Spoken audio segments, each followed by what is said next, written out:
अस्सलाम वालेकुम students, hope you all are fine. Open your book and page number 116।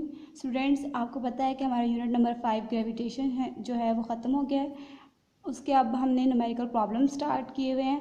Numerical problem है हमारे पास 5.5 है। कैलकुलेट द वैल्यू ऑफ जी। हमने जी की वैल्यू कैलकुलेट करनी है एट अ हाइट पे है 3600 kilometre above the surface of the earth. यानी कि जो हमारे पास हमने जी की वैल्यू कैलकुलेट करनी है जो हमारे पास जो above the surface of the earth है, यानी कि सरफेस से ऊपर है, उसकी हमने वैल्यू ऑफ जी कैलकुलेट करनी है। फॉर एग्जांपल स्टूडेंट, यहाँ पे आपको नज़र आ रहा होगा कि हमने अर्थ, यहाँ पे फिगर में आपको नज़र आ रहा होगा कि अर्थ जो होगी, अगर अर्थ के ऊपर कोई मैस पड़ा हुआ है, उसकी वैल्यू ऑफ जी जो होगी वो कांस्टेंट होगी। वो क्या होगी? 10 मीटर पर सेकेंड स्क्वायर।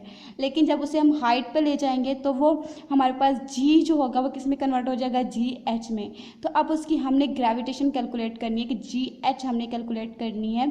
तो यहाँ पे देखिए आपको गिवन क्या क्या चीज़ें हैं। आपको मैस ऑफ अर्थ गिवन है 6.0 इंटू 10⁻⁴ किलोग्राम। रेडियस आपके पास, मैस ऑफ अर्थ, रेडियस और आगे पास ग्रेविटेशनल फोर्स जो होती है अर्थ की वो कांस्टेंट होती है। इनकी वैल्यूज़ कांस्टेंट होती हैं, आपको इनको याद करना होता है। तो यहाँ पे देखिए ये सारी वैल्यूज़ कांस्टेंट है। अब यहाँ पे हाइट दी हुई है। हाइट कितनी दी हुई है? 3600 किलोमीटर। अब जो 3600 किलोमीटर है, किलोमीटर को कन्वर्ट करेंगे मीटर में, तो ये 3600 इंटू 10⁻³ मीटर आ जाएगा।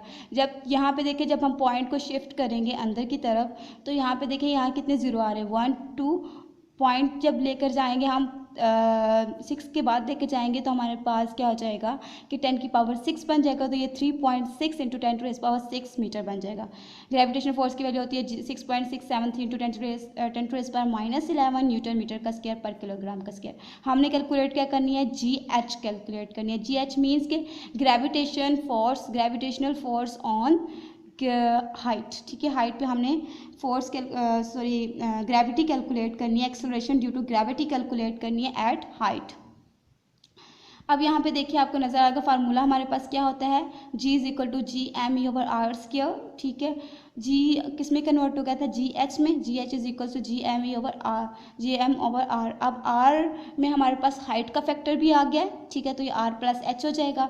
रेडियस हमारे पास उसकी वैल्यू कांस्टेंट होती है 6.4 10⁻6 metre.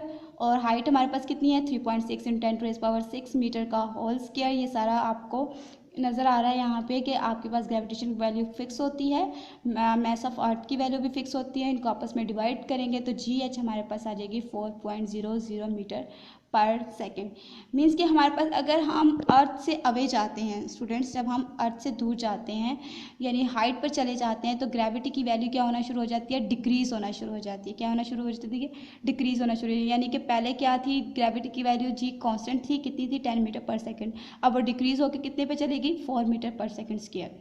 Now come on numerical number 5.6। अब न्यूमेरिकल नंबर 5.6 है हमारे पास। न्यूमेरिकल नंबर 5.6 है हमारे पास, जी दिया हुआ है। Find the value of the G. आपने जी की वैल्यू फाइंड आउट करनी है due to the earth of geostationary satellite, यानी कि जियो स्टेशनरी सैटेलाइट की जो अर्थ से अबव है। The radius of the Jio stationery satellite is 48700 kilometre. यानी कि आपको जो है वो दी हुई है हमारे पास 48700 किलोमीटर। ये हमारे पास रेडियस दिया हुआ है किसका? जियो स्टेशनरी सैटेलाइट का। जियो स्टेशनरी सैटेलाइट कौन सी होती है? जो अर्थ के अराउंड जो सैटेलाइट रिवॉल्व कर रही होती है अर्थ के साथ साथ, तो वो हमारे पास कौन सी सैटेलाइट होती है? जियो स्टेशनरी सैटेलाइट, जो अर्थ के ऑर्बिट में, अर्थ के अराउंड जो ऑर्बिट होता है उसके अराउंड जो वो रिवॉल्व कर रही होती है। जिस तरह अर्थ का फेस जो होता है वो सैटेलाइट के फेस के बिल्कुल सामने होता है। जैसे जैसे अर्थ रिवॉल्व करती है वैसे वैसे सैटेलाइट भी उसी के साथ भी रिवॉल्व करती है। अब यहाँ पे देखिए आपको नज़र आ रहा होगा रेडियस हमारे पास गिवन है कितना है? 48700। जब इसको हम किलोमीटर में दिया है, इसको मीटर में कन्वर्ट करेंगे, सिंपल 1000 से मल्टीप्लाई करेंगे। ग्रेविटेशनल फोर्स की वैल्यू होती है 6.673 इंटू 10⁻11 न्यूटन मीटर का स्क्वायर पर किलोग्राम का square. Mass of earth constant होता है 6.0 10⁻24 किलोग्राम। अब यहाँ पे देखिए आपने फाइंड आउट क्या करना है? आपने ग्रेविटी फाइंड आउट करनी है किसकी? जियो स्टेशनरी सैटेलाइट की। अब यहाँ पे देखें, अगर आप यहाँ पे आपको नज़र आ रही होगी कि हम अगर ज़मीन के ऊपर अगर कोई चीज़ पड़ी है तो उसकी वैल्यू जो होती है वो कांस्टेंट होती है, लेकिन अबव द अर्थ जो होती है उसकी वैल्यू जो होती है जी की वो क्या हो जाती है, डिक्रीज़ होना शुरू हो जाती है। इसी तरह फार्मूले में हम वैल्यूज़ पुट करेंगे, जी की वैल्यू पुट करेंगे, एम की पुट करेंगे, इनको आपस में मल्टीप्लाई करेंगे और 48700 यानी कि आर है तो आर का हमारे पास क्या हो जाएगा, स्क्वायर। यहाँ पे आपको नज़र आ रहा होगा आर है तो आर का क्या हो जाएगा हमारे पास, स्क्वायर हो जाएगा।